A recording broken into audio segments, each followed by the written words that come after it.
Hi friends, Malnad simple ರೆಸಿಪೀಸ್ಗೆ ಸ್ವಾಗತ. ಇವತ್ತು ನಾನು ಪ್ರೋಸೋ ಮಿಲೆಟ್ ದೋಸಾ ಮಿಕ್ಸಿಂದ ಬರಗು ದೋಸೆಯನ್ನು ಮಾಡ್ತಾ ಇದ್ದೇನೆ.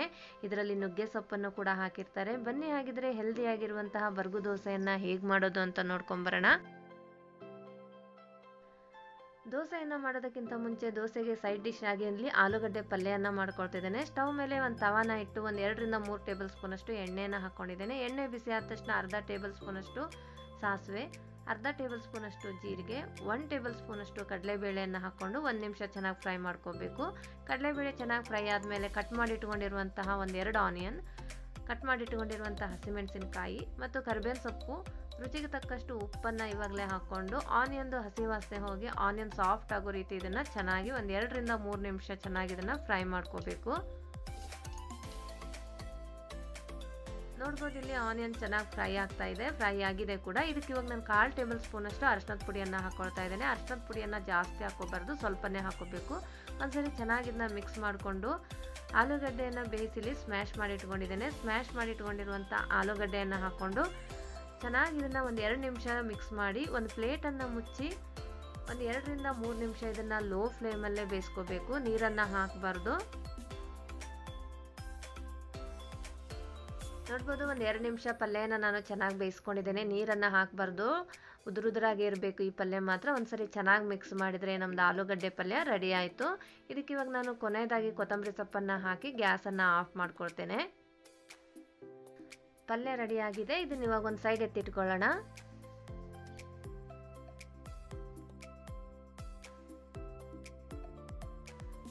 ದೋಸೆಯನ್ನು ಮಾಡೋದಕ್ಕೆ ನಾನು ಪ್ರೋಸೋ ಮಿಲೆಟ್ ದೋಸಾ ಮಿಕ್ಸನ್ನು ತೊಗೊಂಡಿದ್ದೇನೆ. ಪ್ರೋಸೋ ಮಿಲೆಟ್ ಅಂದರೆ ಬರಗು ಅಂತ ಹೇಳ್ತೇವಲ್ಲ, ಬರಗು ದೋಸೆ. ಇದರಲ್ಲಿ ನುಗ್ಗೆ ಸೊಪ್ಪನ್ನು ಕೂಡ ಮಿಕ್ಸ್ ಮಾಡಿರ್ತಾರೆ. ಇದ್ರದ್ದು ಕ್ವಾಂಟಿಟಿ ಬಂದುಬಿಟ್ಟು 250 ಗ್ರಾಮ್ ಇದೆ. ಪ್ರೈಸ್ ಬಂದುಬಿಟ್ಟು 85 ರುಪೀಸು. ಒಂದು 4 ಜನರಿಗೆ ಈ ಹಿಟ್ಟಿನಲ್ಲಿ ದೋಸೆಯನ್ನು ನಾವು ಸರ್ವ್ ಮಾಡ್ಬೋದು. ನಾವು ಹಿಟ್ಟನ್ನು ಯಾವ ಕ್ವಾಂಟಿಟಿಯಲ್ಲಿ ತೊಗೊಂಡಿರ್ತೇವೋ ಅದ್ರ 2ರಷ್ಟು ನೀರನ್ನು ಹಾಕಿ ದೋಸೆ ಹಿಟ್ಟಿನ ಬ್ಯಾಟರ್ನ ರೆಡಿ ಮಾಡ್ಕೋಬೇಕಾಗತ್ತೆ. ನಾನು ಇವಾಗ ಒಂದು ಮಿಕ್ಸಿಂಗ್ ಬೌಲಿಗೆ 2 ಕಪ್ ಆಗೋಷ್ಟು ದೋಸೆ ಹಿಟ್ಟನ್ನು ಹಾಕ್ಕೊಳ್ತಾ ಇದ್ದೇನೆ. ನೋಡ್ಬೋದು, ಇಲ್ಲಿ ದೋಸೆ ಹಿಟ್ಟಿನ ಕಲರ್ ಕೂಡ ಗ್ರೀನ್ ಆಗಿದೆ. ಇದಕ್ಕೆ ನುಗ್ಗೆ ಸೊಪ್ಪನ್ನು ಪೌಡ್ರ್ ಮಾಡಿ ಮಿಕ್ಸ್ ಮಾಡಿರ್ತಾರೆ. ಸಿರಿಧಾನ್ಯದ್ದು ರೆಸಿಪಿ ತುಂಬಾ ಹೆಲ್ದಿ ಫ್ರೆಂಡ್ಸ್. ಇದು ಒಂದೇ ಅಲ್ಲ, ನವಣೆ, ಸಜ್ಜೆ, ಬರಗು ಇವೆಲ್ಲ ತುಂಬಾ ಹೆಲ್ದಿಯಾಗಿರೋಂಥ ರೆಸಿಪಿನೇ ಅಂತಲೇ ಹೇಳ್ಬೋದು. ಇದಕ್ಕೆ ಇವಾಗ ನಾನು ಒಂದು 1/4 ಕಪ್ ಆಗೋಷ್ಟು ಮೊಸರನ್ನು ಮಿಕ್ಸ್ ಮಾಡ್ಕೊಳ್ತಾ ಇದ್ದೇನೆ. ಹುಳಿ ಮೊಸರನ್ನು ಹಾಕ್ಕೋಬೇಕು. ಹುಳಿ ಮೊಸರು ಹಾಕಿರೋದೇ ಟೇಸ್ಟ್ ಇರುತ್ತೆ ಇದು. ಇದಕ್ಕೆ ಇವಾಗ 2 ಕಪ್ ಹಿಟ್ಟಿಗೆ ನಾನು ಇಲ್ಲಿ 3.5 ಕಪ್ ಅಷ್ಟು ನೀರನ್ನು ಹಾಕ್ಕೊಳ್ತಿದ್ದೇನೆ. ಒಂದು 1/4 ಕಪ್ ಆಗೋಷ್ಟು ಮೊಸರನ್ನು ಸೇರಿಸ್ಕೊಂಡಿದ್ದೇನೆ.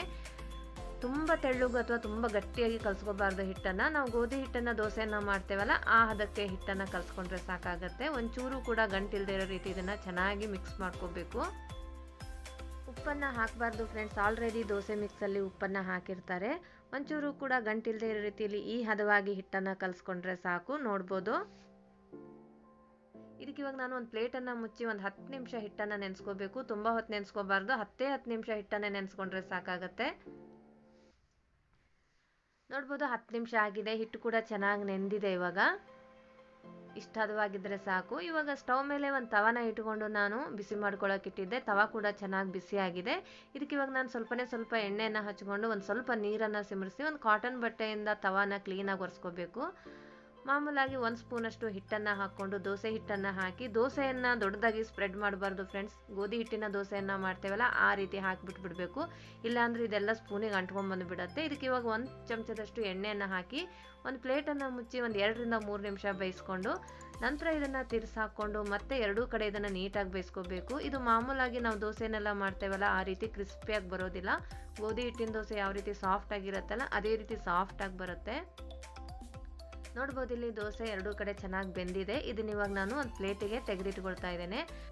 ಅದೇ ರೀತಿ ಇಲ್ಲಿ ನಾನು ಇನ್ನೂ ಒಂದು ದೋಸೆಯನ್ನು ಕೂಡ ಹಾಕ್ಕೊಳ್ತಾ ಇದ್ದೇನೆ. ದೋಸೆಯನ್ನು ಜಾಸ್ತಿ ತೀಡಬಾರ್ದು, ಸ್ಪ್ರೆಡ್ ಮಾಡ್ಕೋಬಾರ್ದು. ಮಾಮೂಲಾಗಿ ಹಿಟ್ಟನ್ನು ಹಾಕಿ ಒಂದು ಸ್ವಲ್ಪ ಹಿಂಗೆ ರೀತಿ ಸ್ಪ್ರೆಡ್ ಮಾಡಿಕೊಂಡು ಬಿಟ್ಬಿಡಬೇಕು. ಇದಕ್ಕೆ ಇವಾಗ ಮೇಲ್ಗಡೆ ಮತ್ತೆ 1 ಟೇಬಲ್ ಸ್ಪೂನಷ್ಟು ಎಣ್ಣೆಯನ್ನು ಹಾಕಿ ಒಂದು ಪ್ಲೇಟನ್ನು ಮುಚ್ಚಿ 1-2 ರಿಂದ 3 ನಿಮಿಷ ಈ ದೋಸೆಯನ್ನು ನೀಟಾಗಿ 2 ಕಡೆ ಬೇಯಿಸ್ಕೋಬೇಕು. ದೋಸೆ ನೋಡೋಕ್ಕೆ ಚೆನ್ನಾಗಿ ಕಾಣ್ತಿದ್ರು ಫ್ರೆಂಡ್ಸ್, ತುಂಬ ಅಂದರೆ ತುಂಬಾ ಹೆಲ್ದಿ ಅಂತಲೇ ಹೇಳ್ಬೋದು. ನುಗ್ಗೆ ಸೊಪ್ಪನ್ನು ಮಿಕ್ಸ್ ಮಾಡಿರ್ತಾರೆ. ನುಗ್ಗೆ ಸೊಪ್ಪಲ್ಲಿ ಐರನ್ ಕಂಟೆಂಟ್ ಜಾಸ್ತಿನೇ ಇರುತ್ತೆ. ತುಂಬ ಹೆಲ್ದಿಯಾಗಿರೋಂಥ ರೆಸಿಪಿ. ಅದೇ ರೀತಿ ನವಣೆ, ಸಜ್ಜೆ, ಹಾರಕ, ರಾಗಿ, ಬರಗು ಏನಿದೆ ಅಲ್ಲ, ಪ್ರತಿಯೊಂದು ಸಿರಿಧಾನ್ಯಗಳು ತುಂಬ ಹೆಲ್ದಿ ಅಂತಲೇ ಹೇಳ್ಬೋದು. ಈಟ್ ಹೆಲ್ದಿ, ಲಿವ್ ಹೆಲ್ದಿ ಅನ್ನಂಗೆ ನಾವು ಏನು ಆಹಾರವನ್ನು ಸೇವನೆ ಮಾಡ್ತೇವೋ ಆರೋಗ್ಯ ಕೂಡ ಅಷ್ಟೇ ಚೆನ್ನಾಗಿರುತ್ತೆ. ನೋಡ್ಬೋದು ಇಲ್ಲಿ ಎಲ್ಲ ದೋಸೆಗಳನ್ನ ಮಾಡಿಕೊಂಡು ನಾನು ಪ್ಲೇಟಿಗೆ ಸರ್ವ್ ಮಾಡ್ಕೊಂಡಿದ್ದೇನೆ. ಈ ದೋಸೆಗಳನ್ನ ಬಿಸಿ ಬಿಸಿ ಇರ್ತಾನೆ ಸರ್ವ್ ಮಾಡಬೇಕು, ತಣ್ಣಗಾದರೆ ಚೆನ್ನಾಗಿರೋದಿಲ್ಲ. ಇದನ್ನ ಇವಾಗ ನಾನು ಆಲೂಗಡ್ಡೆ ಪಲ್ಯ ಜೊತೆಗೆ ಸರ್ವ್ ಮಾಡ್ತಿದ್ದೇನೆ. ಚಟ್ನಿ ಜೊತೆ ಕೂಡ ತುಂಬಾ ಚೆನ್ನಾಗಿರುತ್ತೆ. ಈ ವಿಡಿಯೋ ನಿಮಗೆ ಇಷ್ಟವಾದರೆ ಲೈಕ್ ಮಾಡಿ, ಶೇರ್ ಮಾಡಿ ಆ್ಯಂಡ್ ಸಬ್ಸ್ಕ್ರೈಬ್ ಮಾಡ್ಕೊಳ್ಳಿ.